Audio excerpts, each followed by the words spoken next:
They laughed at me when they thought I was not listening, and the strange part is that I did not even feel surprise anymore, because it had become the background noise of my life, the gentle cruelty of my own blood pretending that I was invisible, pretending that I was just a shadow lingering at the edge of their gatherings. My name is Walter Merrick. I am 74 years old, and for the last 7 years I have lived not in my son's house, as I was promised when I gave him nearly everything I had, but in a converted shed that the realtors politely called an auxiliary dwelling unit, a sterile phrase that was supposed to make me feel as though I had independence, when in truth it was a disguised exile. When my wife, Ellen, passed away from cancer, I sold the small 2-bedroom bungalow we had shared for 38 years, the house where our children took their first steps, where every corner still echoed with her laughter, where the scent of her cinnamon bread would linger in the hallway even after the oven cooled. I sold it for less than it was worth because my son, Daniel, and his wife, Marissa, told me they had found a larger property in Sacramento, a place with a garden and good schools for their kids, but they could not afford the down payment. They looked at me with hopeful eyes, as if I could magically restore the joy that had already drained out of my life. And I said yes without hesitation, because I wanted to believe that investing in them was the same as investing in my future, that if I gave them my security, they would give me belonging. At first, there were promises that the new house would be ours together, that I would have dinners with them, that the grandchildren would run between my little suite and their big kitchen without even noticing the boundaries. But promises fade quickly in the face of convenience. Within months, the granny flat, as they began calling it behind my back, turned into a line of separation. They did not forbid me from entering the main house, but each time I knocked and walked in, I saw the flicker of irritation cross Marissa's face, the quiet way she moved her wine glass out of reach, as if my presence might contaminate her carefully curated living room with its pristine white sofas and catalog furniture. My son, who once as a boy would trail behind me in the garage begging to use my tools, now looked through me as though I were an obligation rather than a father. The grandchildren, when they were younger, used to come to me after school for cookies and stories about the world before smartphones.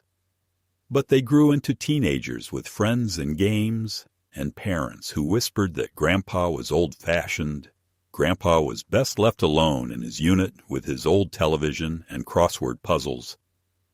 My mornings have become a ritual of waiting. I wake early because old men do not sleep long, and I make myself coffee that never tastes like Ellen's, and I sit by the small window that faces the yard. Sometimes I watch the sprinklers that Daniel set on a timer, a technological marvel he boasted about to his friends. And I remember how I used to water my lawn by hand in the evenings, hose in one hand and a glass of iced tea in the other, my wife beside me, watching the light fade.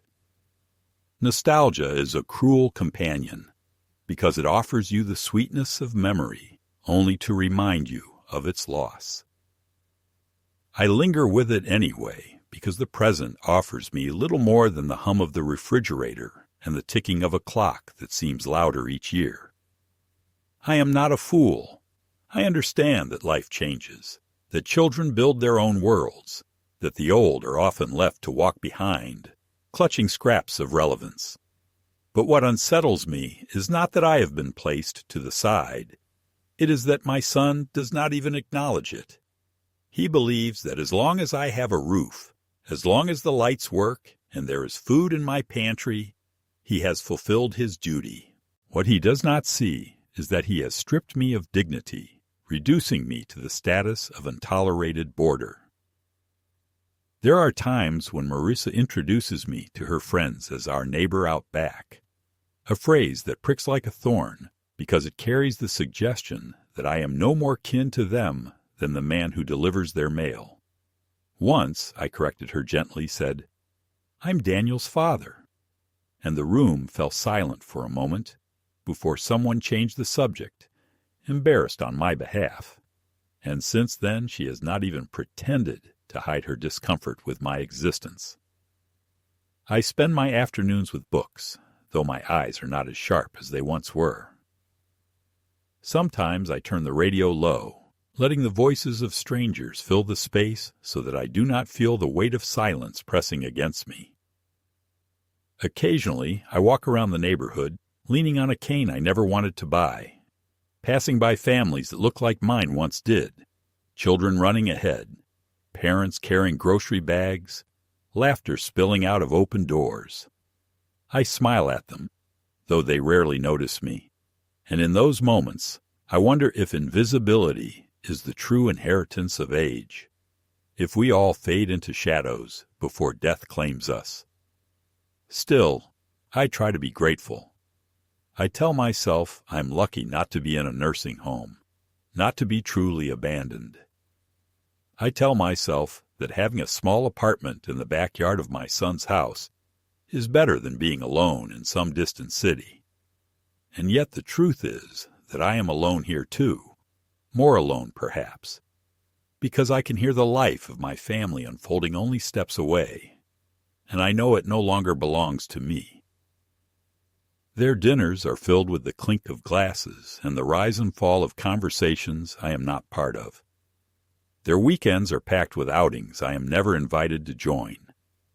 Even birthdays, once the sacred thread that bound families, are occasions I am summoned to as an afterthought, my presence tolerated for an hour before I am escorted back outside with polite smiles. What cuts deepest is the knowledge that I did not stumble into this arrangement by accident.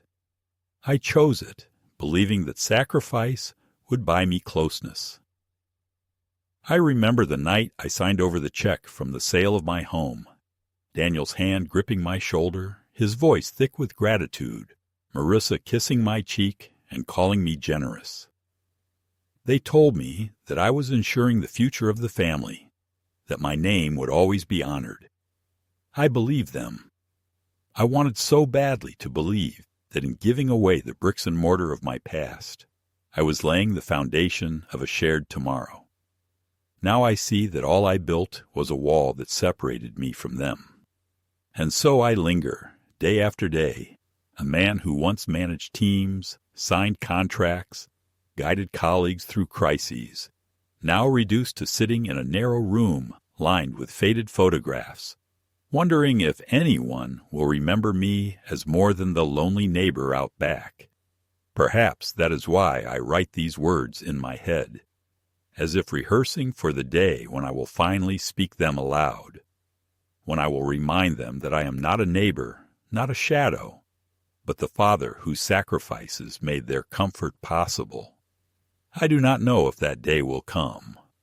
I only know that the silence of this place grows heavier, and that the laughter from the main house feels more like a verdict than a joy.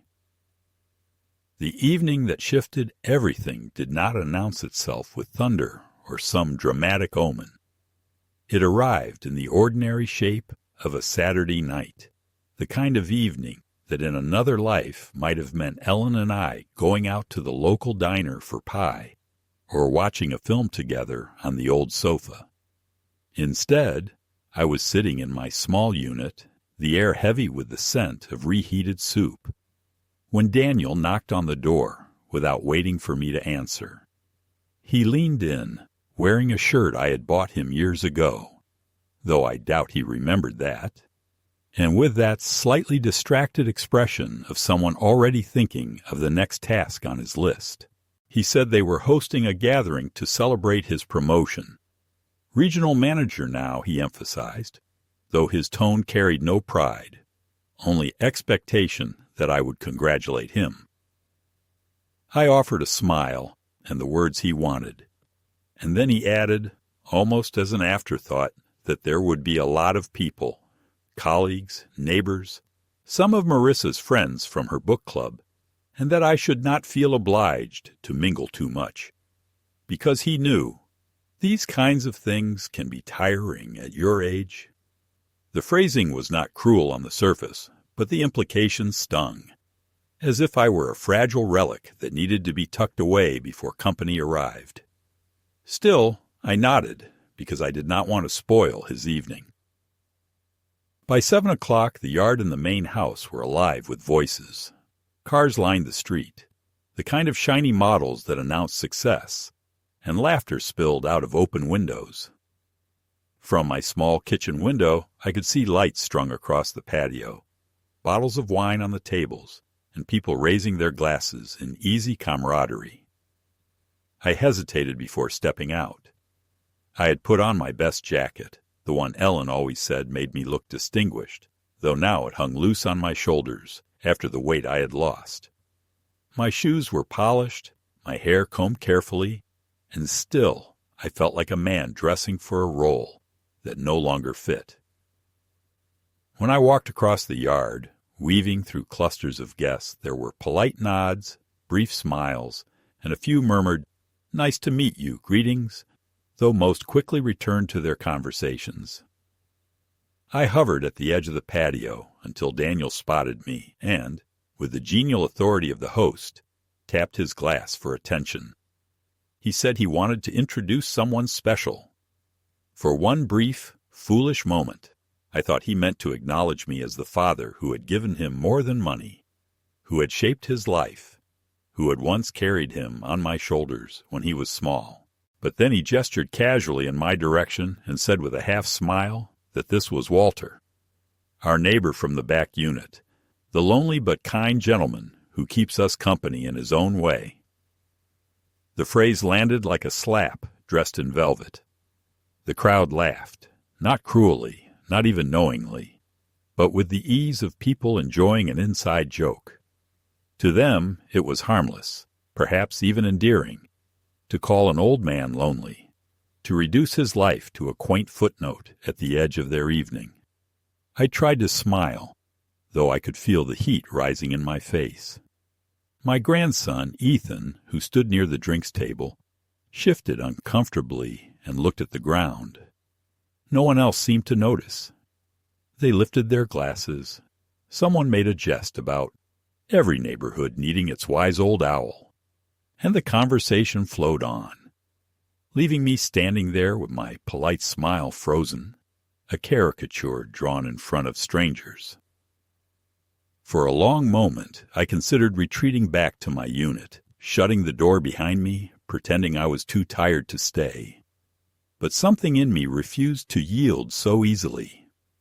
I remained, moving slowly through the groups, shaking hands when offered, nodding when spoken to, all the while carrying the weight of that introduction, like a stone lodged in my chest. Later, when the dinner portion began and people moved inside, I found myself seated at the far end of a long table, near the kitchen door, while the laughter and chatter clustered around Daniel at the head. I picked at the food, which was good, but tasted of nothing, my appetite dulled by humiliation. I overheard fragments of conversation. Marissa boasting about how the new deck had increased the property value, a colleague praising Daniel's leadership, another neighbor asking how they managed the mortgage on such a place, and then, as though fate wanted to grind salt into the wound, I heard Marissa reply, her voice carrying more than she realized, that they would never have secured the loan without a little help from the old man in the back, as if my sacrifice were a minor footnote, an amusing anecdote to toss between sips of Chardonnay. The guest laughed lightly, and Marissa's voice dropped, but I had already heard enough. It was in that moment, sitting with a fork suspended halfway to my mouth, that I realized I was not merely overlooked, I was diminished, turned into a convenient prop in their narrative of success. The elderly neighbor who lived on the margins, tolerated but never honored. The irony was bitter. The house, the yard, the very table where they dined so grandly had been made possible because I had stripped myself of the home Ellen and I built together. Yet here I sat as a guest in exile. I forced myself to remain, to endure the rest of the meal.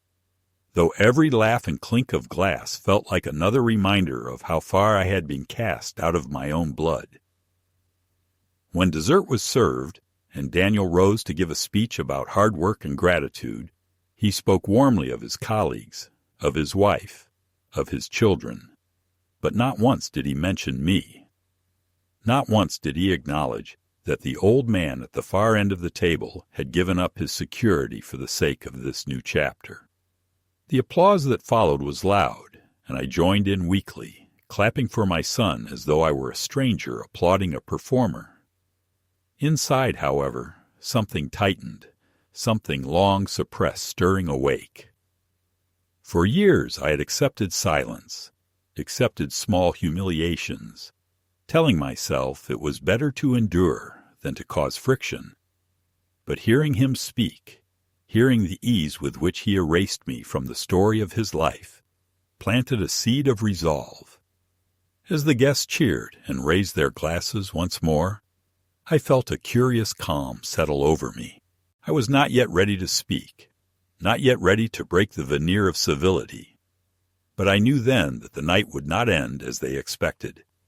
The careless words, the mocking introduction, the casual betrayal, they were not things I could swallow and carry quietly any longer. Something would be said, and when it was, it would not be forgotten. The laughter from Daniel's speech still hung in the air when I excused myself from the table, pretending I needed a breath of fresh air.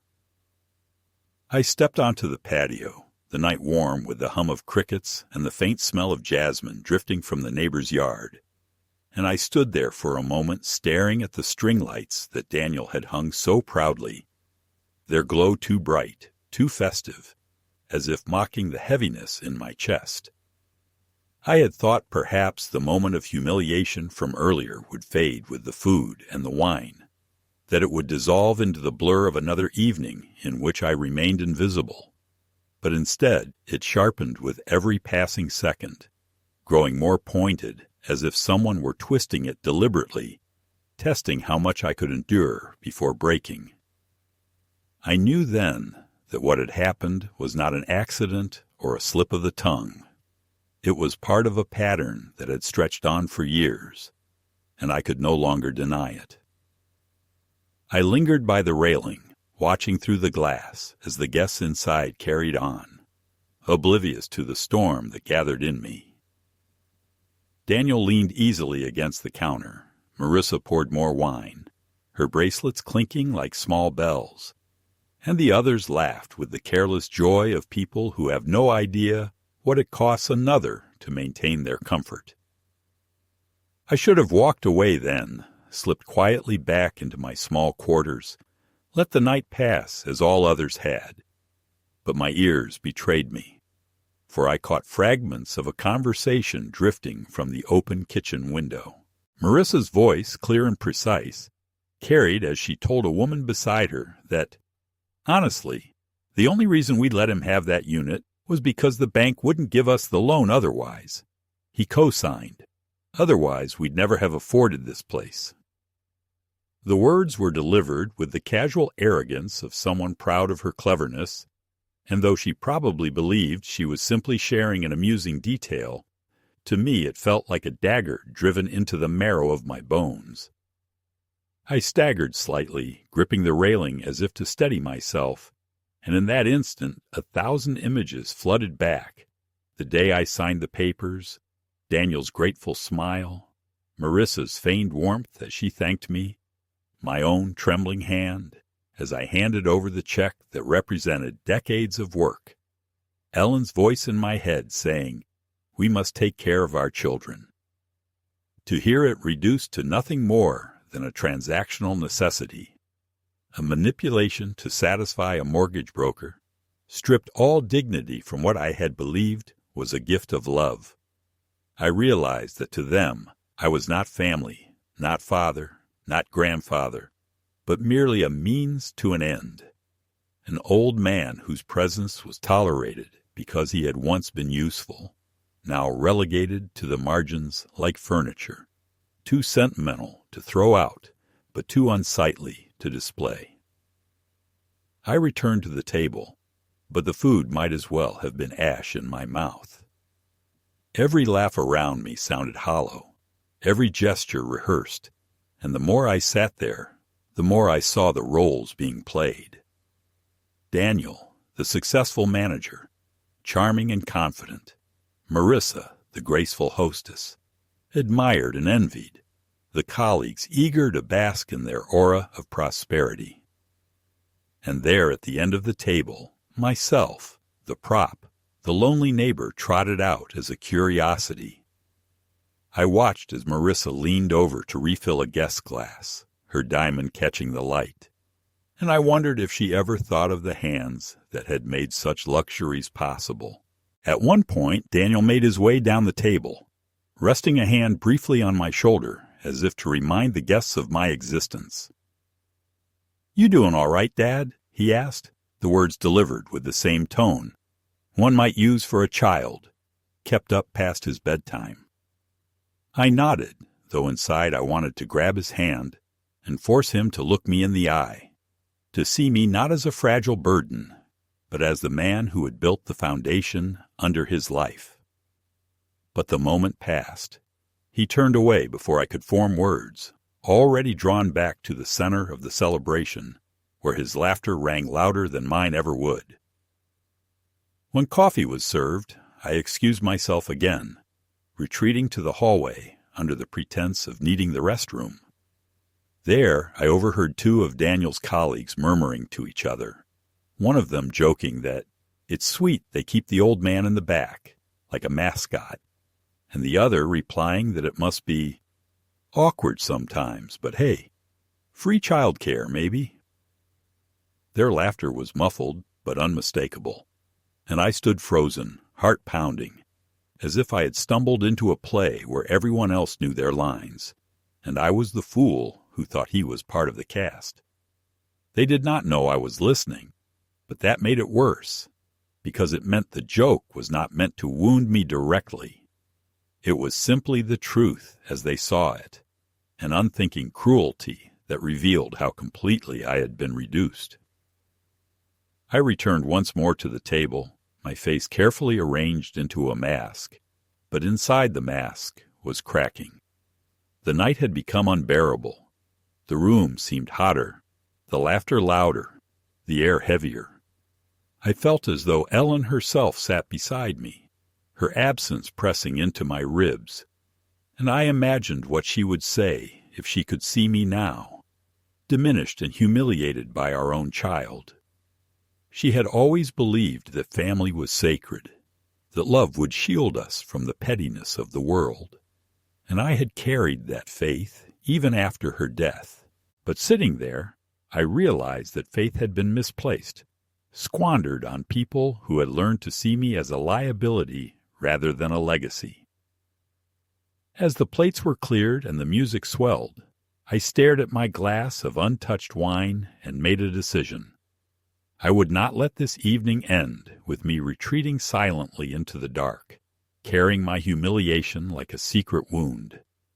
No, I would speak, and though my voice might tremble, it would be heard. I would remind them of who I was, of what I had given, of what it meant to erase a man while living under the roof he had paid for. I would not rage or curse, for that would allow them to dismiss me as bitter. I would speak with calm precision, each word a mirror held up to their faces. I did not yet know what I would say, but I felt it building, rising from the pit of years, where I had swallowed every slight, every neglect, every insult dressed in politeness. Something was coming, and it would not be the quiet resignation they had grown accustomed to. The first cracks had opened, and the night was far from over.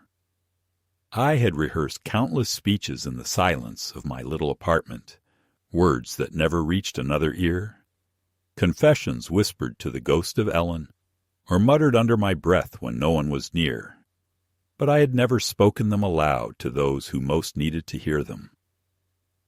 That night, with the guests still gathered around the table and the atmosphere rich with laughter and wine, I felt a strange calm descend upon me, the calm of a man who has nothing more to lose.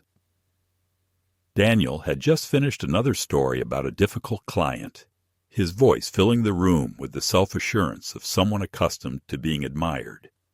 When I rose slowly from my chair, the scrape of wood against tile drawing the eyes of those nearby. For a moment, no one spoke, and I could feel dozens of eyes turned toward me, some curious, some indifferent, some already weary of what they assumed would be an old man's ramble. Daniel looked up, surprise flickering in his expression, before he smiled tightly, the kind of smile that warned me not to cause a scene. But the warning only strengthened my resolve. I lifted my glass, though it was still nearly full, and cleared my throat. My voice was not loud, but it carried, because the room had quieted in anticipation. I began by thanking everyone for being there, for celebrating my son's promotion, acknowledging that he had worked hard to reach this point. Daniel nodded, relieved perhaps that I seemed to be playing the role of supportive father. But then I let the silence stretch a little too long, and when I continued, the tone of my words changed. I told them that I had lived 74 years, and in that time I had seen fortunes rise and fall, houses built and destroyed, families grow together and drift apart.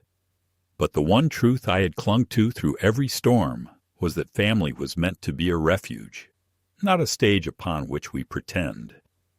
I told them that I had once been introduced as a husband, a father, a provider, a friend, and that those titles carried weight because they were earned, because they were lived.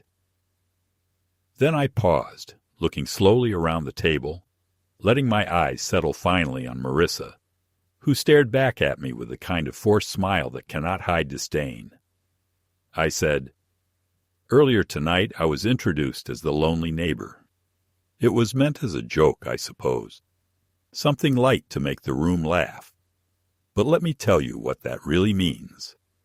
It means that I, the man who sold the home where I buried my wife, so that my son could buy this house, the man who signed papers and handed over the savings of a lifetime, the man whose sacrifice is beneath every beam and every brick you see here. I have been reduced to a neighbor in my own blood story, a lonely neighbor." A murmur rippled through the guests, the polite veil of comfort torn. Daniel's smile faltered, his eyes flickering with something between anger and pleading. But I did not stop. I went on, telling them about Ellen, how she had believed in family above all things, how she had trusted that love would protect us, and how I had carried that trust even after she died, pouring everything I had left into the hope that my children would carry forward what she valued. I spoke of selling the house, of watching strangers walk through the rooms where my children's laughter had once echoed, of handing over the keys with tears in my eyes because I believed I was giving not just money, but a future, a chance for my son to build a home where my grandchildren would grow, where I would sit at the table with them on Sundays, sharing meals and stories. I told them how naive I had been, how blind, because what I had built with sacrifice had been twisted into something transactional. My presence tolerated because it had been necessary for a loan. My worth measured in signatures and checks rather than in years of fatherhood. I said these words without raising my voice, but each syllable carried the weight of years of silence breaking, and the room grew heavy with it. The guests shifted uncomfortably. Some lowered their eyes to their plates, unwilling to meet my gaze, while others looked at me with sympathy, as if only now realizing that the man at the far end of the table was not a mascot or a quaint addition to the evening, but a human being stripped of dignity. Marissa's face tightened, her knuckles white around the stem of her glass. Daniel tried to interject, mumbling something about my health, about how I was tired, but I cut him off gently, saying that I was more awake at that moment than I had been in years. I raised my glass higher and declared that I was not a lonely neighbor. I was a father, a husband, a man who had given and given until there was nothing left to give, and that what I had expected in return was not wealth or comfort, but the simplest of things: respect, honesty, belonging. For a long moment after I finished, there was silence. You could hear the hum of the refrigerator in the kitchen, the faint rustle of leaves outside the window, even the nervous clearing of someone's throat. It was as though the entire evening had paused, suspended in the weight of my words. Then slowly, one of Daniel's colleagues, a woman I did not know, lifted her glass and said softly, "To Walter." Another followed, and then another, until the room echoed with a chorus of glasses clinking, though the sound was not cheerful, but reverent, uneasy, as if they understood they were part of a reckoning they had not expected.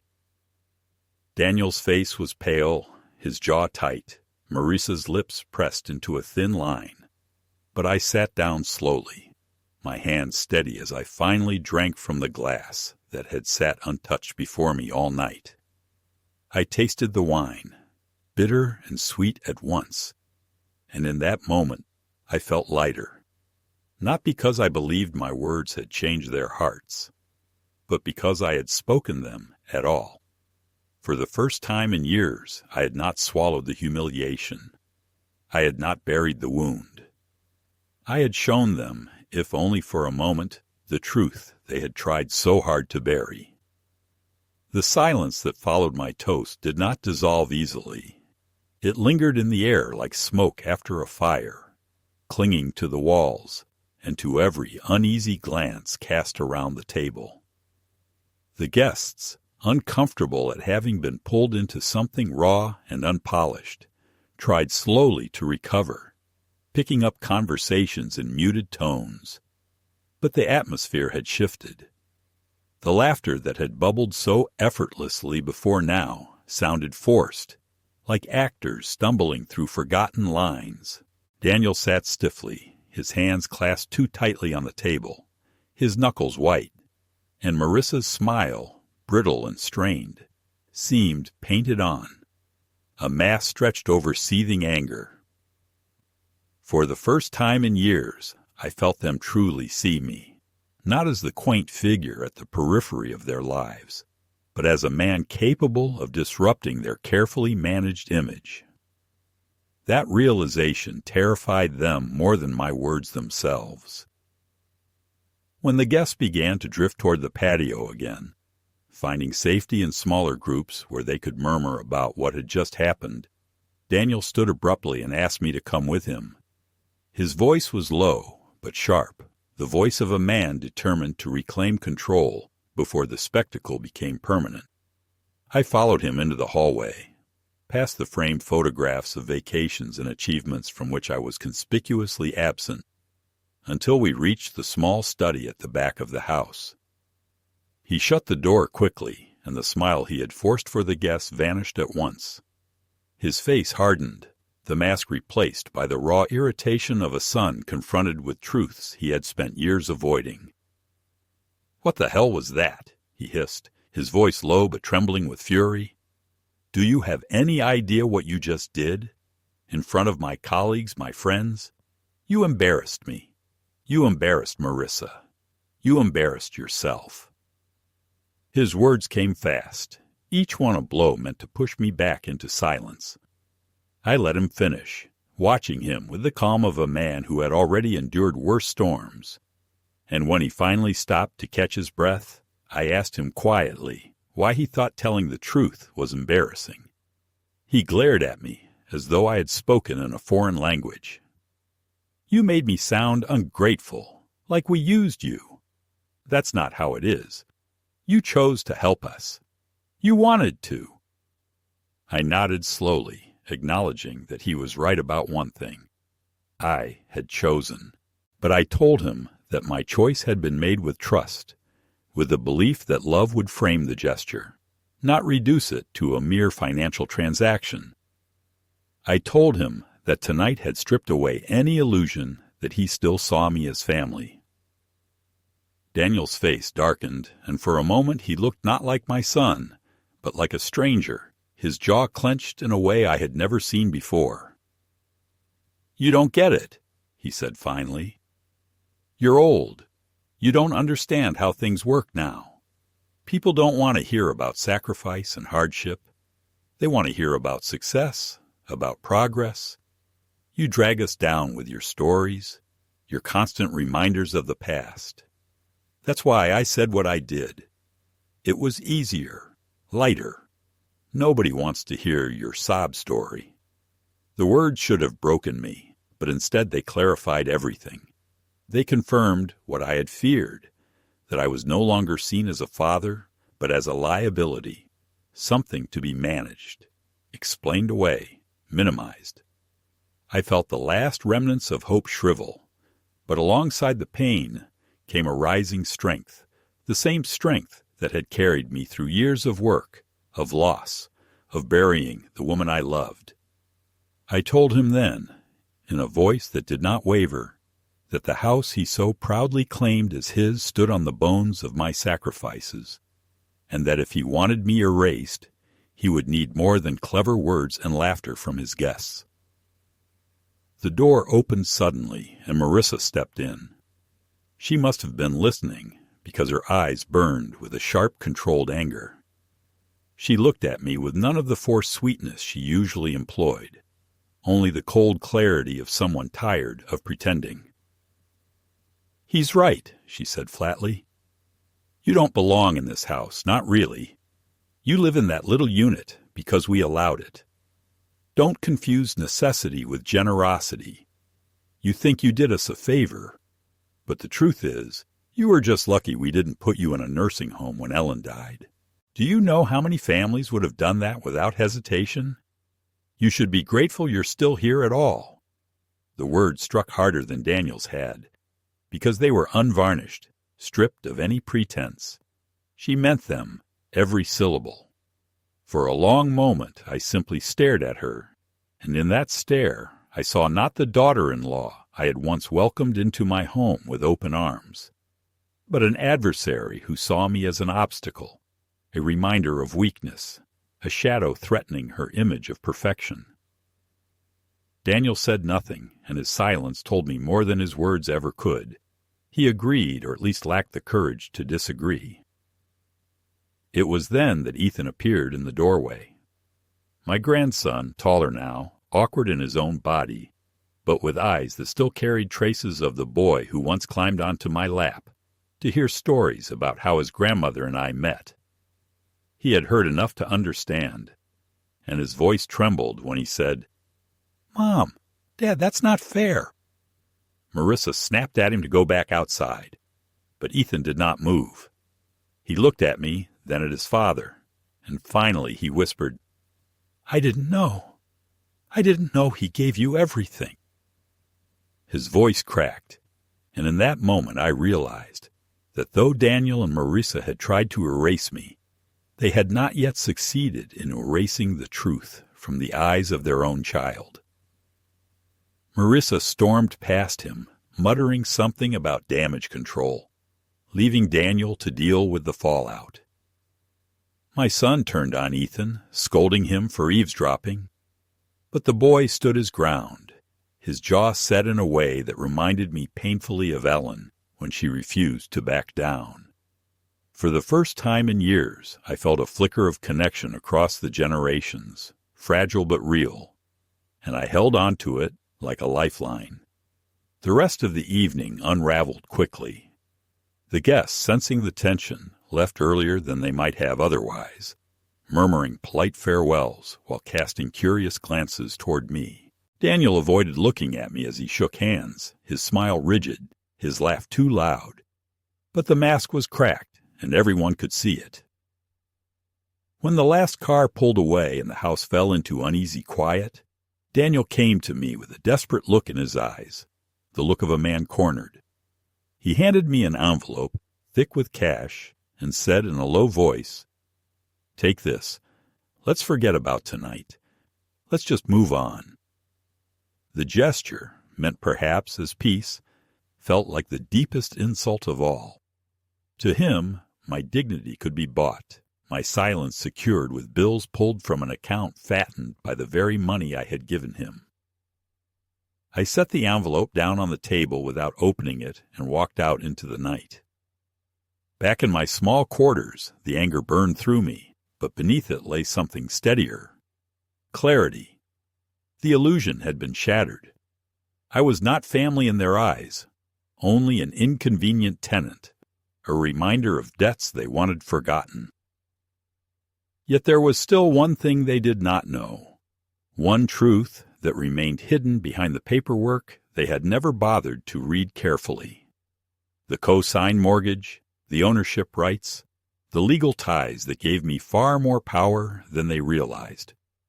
As I sat there in the quiet, the laughter from earlier still echoing faintly in my ears, I knew that the night's humiliation had become something else entirely. It had become a beginning, the first step toward reclaiming not just my dignity, but my place in the story they had tried so hard to erase. The envelope lay on my small kitchen table all night, a silent accusation, its edges catching the dim glow of the lamp, as if to remind me with every glance that Daniel thought my dignity could be purchased like a trinket. I did not touch it, did not even open it, because I knew already what it contained: money, the most convenient form of apology for people who had forgotten how to truly apologize. I spent the long hours of that night pacing, sitting, rising again, the old ache in my knees flaring each time I stood. But the discomfort only sharpened my thoughts. I thought of Ellen, of her steady belief that kindness had to be met with kindness, that family was a sacred trust, and I wondered what she would say if she could see me now, diminished to a figure at the edge of photographs, dismissed as a neighbor, insulted in my own son's home. And yet I also knew that she would remind me of something I had nearly forgotten, that dignity is not granted by others, it is claimed by the self, and that if I had lost it in their eyes, I still had the power to reclaim it in my own. By dawn, I had made my decision.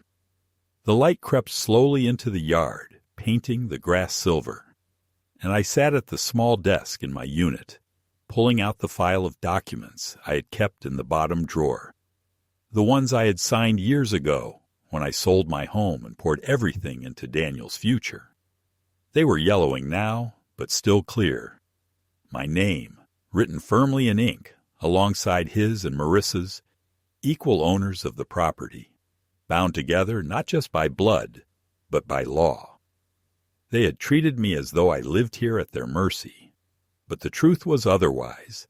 They could not sell this house, could not even legally alter it without my agreement.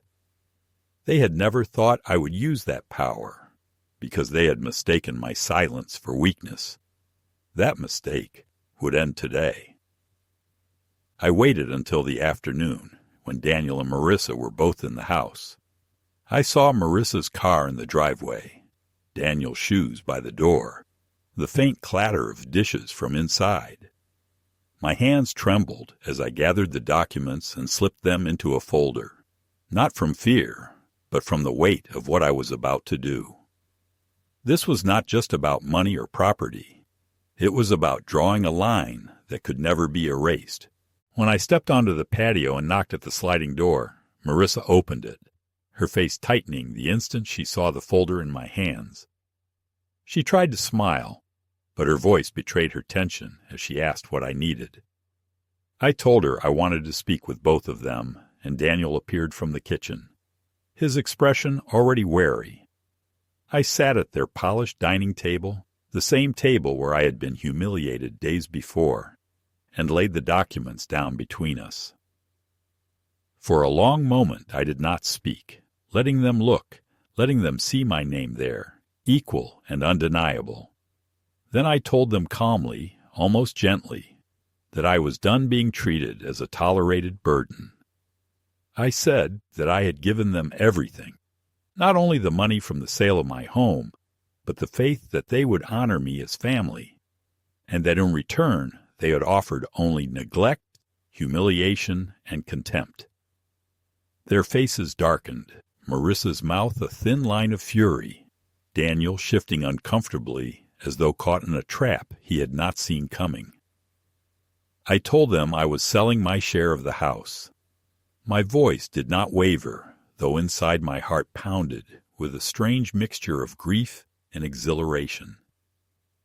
"You thought I was just the lonely neighbor out back," I said. "But this lonely neighbor owns 1/3 of the roof over your heads. And now I choose to use what is mine." The words landed with the weight of finality, and I watched the color drain from Daniel's face. Marissa erupted first, her voice sharp, accusing me of betrayal, of cruelty, of trying to destroy the very family I claimed to love. I let her rage, her words spilling like venom, until finally I raised my hand and silenced her. "No," I said quietly. "I am not destroying this family. You destroyed it yourselves, the moment you decided that I was no longer a father, no longer kin, but a nuisance to be managed." Daniel tried to reason, his voice cracking as he begged me to reconsider, to think of the children, to remember that we were bound by blood. But blood had already been diluted by contempt, and I told him as much. I reminded him of the times I had called and been ignored, of the years I had been excluded from their table, of the evening when he had introduced me not as his father, but as a lonely neighbor for the amusement of his friends. I told him that fatherhood is not erased by words, but respect can be, and that he had erased mine in front of strangers. He sat back heavily, his hands covering his face, and in that moment I saw not the successful manager, not the proud host, but a frightened boy cornered by the truth. I left them there, stunned and silent, the document still spread across the table. Back in my unit, I packed the few belongings I needed, clothes, photographs of Ellen, the worn Bible she had kept by the bed, a stack of letters she had written me over the years. Each item went into the suitcase with a deliberateness that steadied me, as though I were building not just a bag, but a bridge into a different future. I left behind the envelope of money, unopened, resting exactly where Daniel had placed it, a testament to the fact that dignity is not for sale. When the evening came, I wheeled the suitcase out to the curb, the wheels rattling softly on the concrete. Ethan was there, waiting, his eyes red, as though he had been crying. He asked me where I was going, and I told him I did not yet know, only that it would be somewhere I could breathe again, somewhere I would not be erased. He hugged me then, a sudden fierce embrace that startled me with its strength, and whispered, "I'm sorry, Grandpa. I didn't know how much you gave up." I placed my hand on his shoulder and told him he had nothing to be sorry for, that sometimes it takes only one person willing to see the truth to keep it alive. As the cab pulled away, I looked once more at the house, the lights glowing in the windows, the shape of Daniel pacing inside, Marissa standing rigid by the door. I felt no triumph, only release. The house they had built on my sacrifice would no longer be mine, and that was as it should be. What mattered was that I had spoken, that I had acted, that I had reclaimed the part of myself they had tried to bury.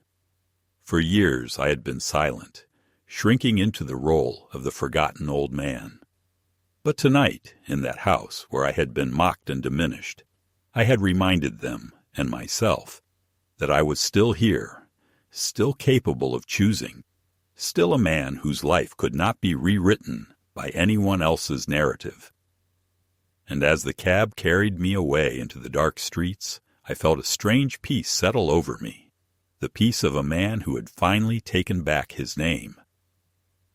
In the weeks that followed my departure, I felt the world shift under my feet in ways both frightening and liberating, because for the first time in years I was no longer tethered to that little back unit, no longer bound to a routine of watching life unfold through a window while pretending I was part of it.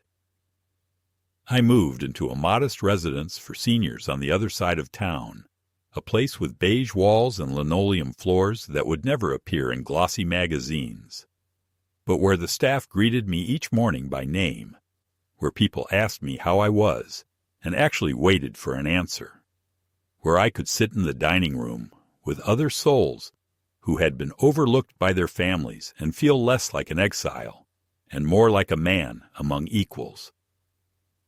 At night, I no longer heard the laughter of parties I was not invited to, nor the muffled sound of a family dining together without me.